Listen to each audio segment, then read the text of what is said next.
Hello students, hope you all have started your study. So let's see the remaining part of the warming up. In our question paper or in activity sheet, there are two passages for comprehension from our textbook.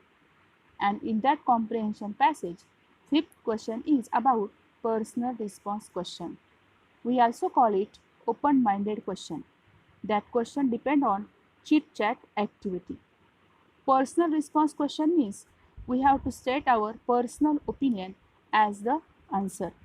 For example, who is your favorite sports person and why? म्हणजेच मुलांनो, आपण आपल्या प्रश्नपत्रिकेला बदललेल्या स्वरूपानुसार activity sheet असे बोलणार आहोत. त्या ॲक्टिव्हिटी शीटमध्ये दोन उतारे कॉम्प्रिहेन्शनसाठी म्हणजे समजून घेऊन प्रश्नांची उत्तरे सोडवण्यासाठी आहेत.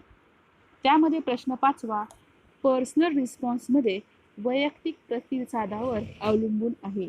म्हणजे या प्रश्नाचे उत्तर प्रत्येकाचे वेगळे येईल. उदाहरणार्थ, तुमचा आवडता खेळाडू कोणता आणि का?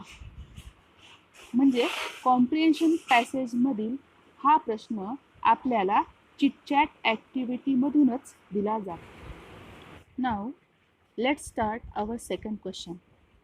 In poetry, very often there are lines in which the poet seems to talk directly to an absent person, an abstract idea or thing object. Such a tactic device used by the poet is the figure of speech apostrophe. For example, twinkle, twinkle, little star, death, where is thy sting? Oh, caveman, I wish I could live with you. मुलांनो, तुम्हाला कवितेमध्ये कवी कवितेचे सौंदर्य वाढवण्यासाठी वेगवेगळे अलंकार वापरतात हे माहितीच आहे आणि त्यालाच इंग्लिशमध्ये फिगर ऑफ स्पीच असे म्हणतात. त्यातील ॲपस्ट्रॉफी ही एक फिगर ऑफ स्पीच आहे. ॲपस्ट्रॉफी म्हणजे परोक्ष संबोधन. बऱ्याच वेळा कवितेत लिहिलेल्या ओळीमधून कवी एखाद्या अनुपस्थित व्यक्तीला, अमूर्त वस्तूला, कल्पनेला, परमेश्वराला, मृत व्यक्तीला संबोधून बोलत असतो. अशा विधानाला ॲपस्ट्रॉफी म्हणजेच परोक्ष संबोधन अलंकार असे म्हणतात. उदाहरणार्थ, O rose, how sweet you smell and how bright you look. आता आपण पुस्तकातील दिलेली उदाहरणे सोडवूया. नाव complete the following creating examples of apostrophe of your own. First example, oh life, how sweet but painful you are. Oh life, how painful is human struggle. Oh life, how strange are your ways. आपण एक वाक्य वेगवेगळ्या प्रकारे complete करू शकतो. Second example, dear God please help me. Dear God please keep my mother safe. Dear God please keep me happy. Number 3, books you are knowledgeful. Books you are best companions. Books you are best friends. Number 4, exams. I wish you always give me success. Exams, I wish you never come in my life. Number 5, oh beautiful sky spreads your beauty on the earth. Oh, you beautiful sky, how beautiful you are.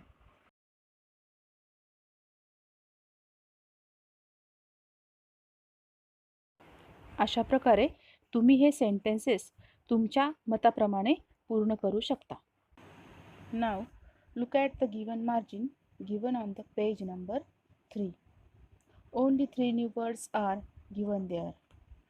First one is darkened. Here it refers to evil, म्हणजे अंधकारमय. Second is distress, means great worry and strain, यातना किंवा दुःख.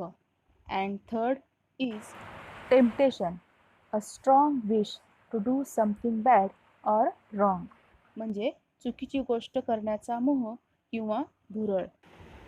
Now let's start the explanation of the poem.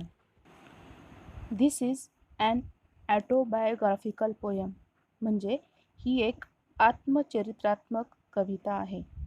The speaker of the poem is teenage child. The speaker is very hopeful about life. Teenager is expressing his thoughts about the decisions he wants to make for leading successful life.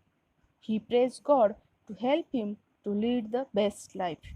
या कवितेत किशोरवयीन मूल हे speaker आहे आणि यशस्वी जीवनाच्या वाटचालीसाठी देवाने मदत करावी म्हणून प्रार्थना करत आहे.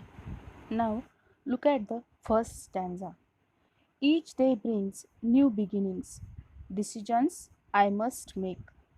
I am the only one to choose the road that I will take.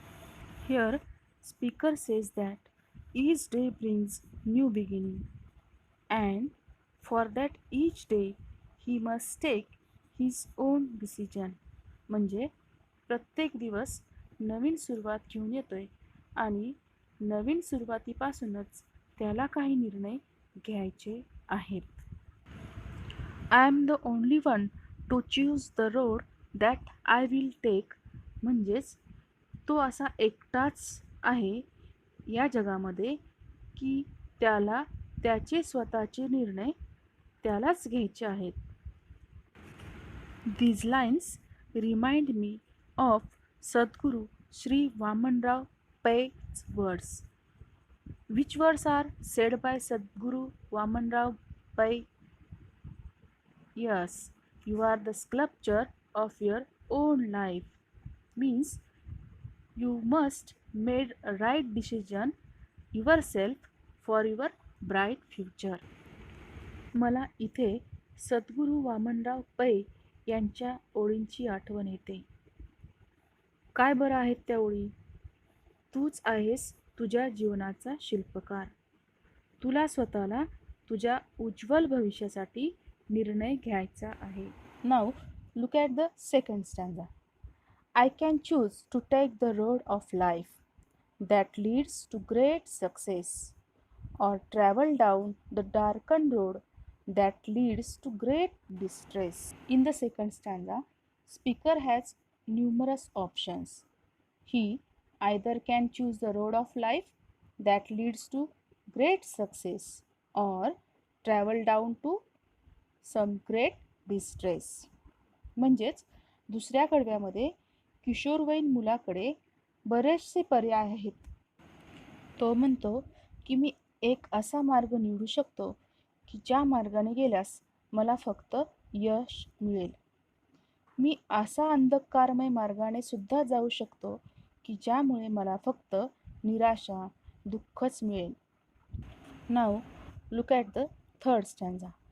Please open up my eyes dear Lord that I might clearly see. Help me stand for what is right.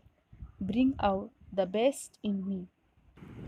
Here, poet prays to God and requests him to open his closed eyes. He cannot understand the world. He cannot judge what is right and what is wrong. The poet expects from God that God should help him to stand for what is right. म्हणजेच हे देवा, कृपा करून माझे डोळे उघड की ज्यामुळे मी स्पष्टपणे या जगात काय चालले आहे ते पाहू शकतो. तू कृपा करून बरोबर काय आणि चुकीचे काय हे मला सांग आणि जे योग्य आहे त्या बाजूने मला खंबीरपणे उभा राहण्यासाठी मदत कर. त्याचप्रमाणे माझ्यामध्ये जे चांगले गुण आहेत त्याला वाव मिळू दे. Now look at the margin questions. Question number 1. What is the age group of the speaker in the poem? All of you know the age group of the speaker is 13 to 19 years, means teenager. Question number 2.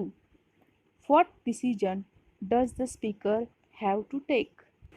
Speaker have to take decisions about which road he must take. Now look at the third question. What does each new day page?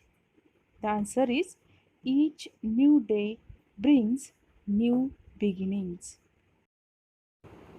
Now pay attention towards your homework. You have to complete warming up and margin questions in your English notebook.